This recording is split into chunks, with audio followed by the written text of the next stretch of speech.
네, 다들 영화 좋아하시나요? 오늘 도서는 4월 30일 개봉하는 구병모 작가님의 파과라는 도서입니다.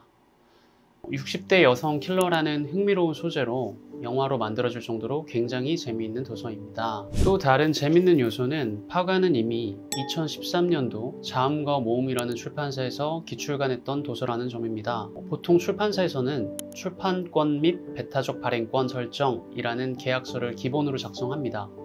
그 항목에 출판권은 보통 5년을 기본 효력으로 유지하는데 작가와 출판사 그 어느 한쪽이라도 파기하지 않는다면 계속해서 5년씩 연장이 기본입니다. 2013년도에 초판이 발행됐고 2018년도에 개정판으로 출간됐으니 기존의 계약은 해지된 것 같은데요. 이후에 영화로도 나오고 해외에도 다양한 표지로 수출됐는데 처음 이 원고를 기획했던 편집자나 출판사 입장에서는 다소 씁쓸하지 않을까 생각해 봅니다. 아무튼 2018년 위즈 더 마우스 출판사에서 개정판으로 출간하면서 매우 공격적인 마케팅으로 다양한 표지가 출간됐습니다. 현재는 영화 포스터 표지 버전만 만나보실 수 있습니다. 영화 표지 버전을 원하시는 독자분들에겐 좋은 기회가 될 것 같네요. 참, 그리고 프리퀄 도서인 파쇄가 있습니다. 영화에서는 어디까지 다뤘는지 모르겠지만 만약 파과를 다 읽으신 분들이거나 아니면 이 영화 스토리의 세부적인 내용에 관심이 있으시다면 분량도 96페이지로 아주 작고 판형도 작으니까 부담 없이 한번 펼쳐보시면 어떨까 싶습니다. 스토리를 간략히 말씀드리면 겉보기엔 튀지도 모자라지도 않을 만큼 평범한 외모의 조각이라는 노년의 여성이 있습니다. 하지만 사실 그녀는 겉보기와는 달리 평생을 청부살인업을 일삼으며 살아온 조직의 전설적인 인물입니다. 은퇴를 앞두고 조용히 임무를 수행하려고 하는데 갑작스레 가슴 설레게 만드는 사랑이 찾아옵니다. 노년의 나이에 본인도 놀라 스스로 그 감정을 감추고 조용히 임무를 하려고 하지만 자꾸만 그 사람이 생각나서 업무에 집중하지 못합니다. 그런데 그때 직장 동료 투우라는 인물이 나타납니다.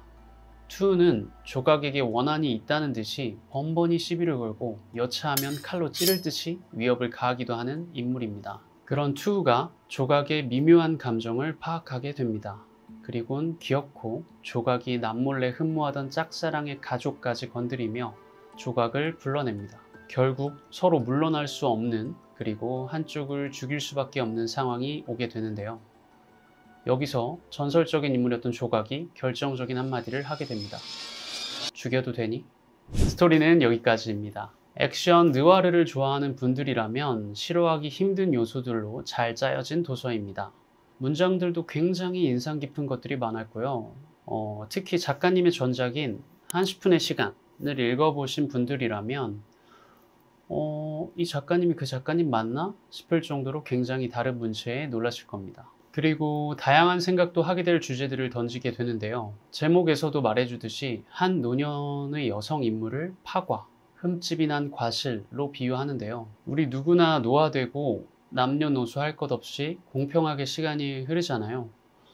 그런데 왜 우리는 나는 지금 노인이 아니다 라는 이유로 유독 노인에게 조금 더 엄격한 잣대를 갖는 걸까요? 노인이라면 반드시 지녀야 할 태도라도 있는 걸까요? 이런 다양한 주제와 질문을 생각하게 되기도 하고 또 그 안에서 답도 찾으면서 흥미롭고 재밌게 볼 수 있는 도서입니다.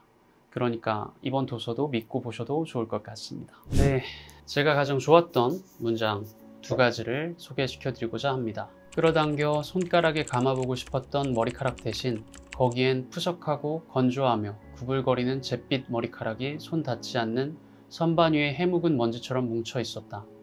그것은 기억과 호환되지 않는 현재였고 상상에 호응하지 않는 실제였으며 영원히 괄호나 부제로 남겨두어야만 하는 감촉이었다. 이 문장이 기억을 회상하는 장면인데 저에게는 이 씬이 노화와도 같은 기분이 들었어요. 기억과 호환되지 않는 현재, 하지만 상상에도 부합하지 않는 실제, 조금 더 시간이 지나서 노화된 몸과 그와는 반대로 부합되지 않는 그런 정신, 그런 마음을 지닌 나를 보면서 저런 생각을 하게 되지는 않을까 하는 그런 생각을 해봤습니다.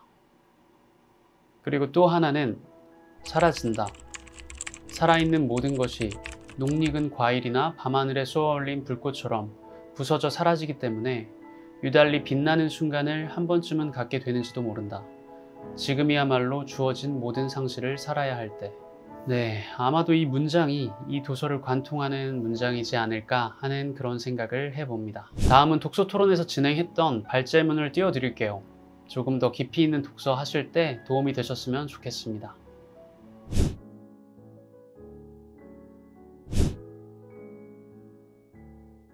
발제문 두 가지를 띄워드렸는데요. 두 질문에 대해서 가볍게 답변을 해보면 우리가 흔히 노인이라면 응당 이래야지 하는 엄격하고 또 막연한 노인의 상이 있는 것 같아요. 마치 나이대별 기본적인 인간상을 갖고 있듯이요. 하지만 정말 그런가요? 돌이켜 생각해보면 10대, 30대, 40대 이런 나이에 따른 기본적인 인간상이 형태가 정해져 있지는 않은 것 같아요. 사람마다 그리고 상황마다 다르게 발현되겠죠. 그렇지만 우리가 엄격한 잣대로 기준을 잡는 이유가 타인이나 자신을 돌아볼 여유가 없어서 그럴 수도 있고 또 배려받지 못해서 불쾌한 상황이 있기도 하겠지만 그런 기본적인 이유를 배제하고 나면 변하지 않는 본질은 지금 그 사람이 나이와 상관없이 어떤 사람이든 간에 그 사람이 어린 시절부터 가지고 있던 감정의 뿌리가 지금까지 이어져 오고 있는 거라고 생각합니다. 예를 들어서 가장 오래된 기억, 어린 시절의 감정들은 나이가 들었다거나 시간이 더 오래 흘렀다고 완전히 잊혀지진 않으니까요. 물론 그 중엔 더 뚜렷해지는 기억도 있죠. 그래서 제 결론은 노인이 되어서도 결코 잊어버리지 않는 건 감정이기 때문에 포기해야 할 감정도 없다고 생각합니다. 그래서 사랑도 당연히 주책이 아니고요. 인간으로서 당연히 누려야 할 권리라고 생각합니다. 이 정도면 답변이 됐을까요? 네, 이번에는 지난 영상보다 훨씬 빠르게 업로드하려고 노력했습니다. 영화 개봉이 예정되어 있어서 그 시기에 맞춰 정보를 전달해 드리고 싶어서 좀 그랬는데요. 이 일정을 맞추면서 드는 생각이 역시 사람은 마감이 정해져 있어야 일을 한다. 그래야 기한을 지키는구나 라고 생각했습니다. 그럼 다음에도 마감을 잘 지켜보도록 하겠고요. 영상 시청해 주시는 선생님들께 조금이라도 유익한 영상이 됐길 바라며 다음에 다른 얘기로 찾아뵙겠습니다. 다음에 만나요. 안녕.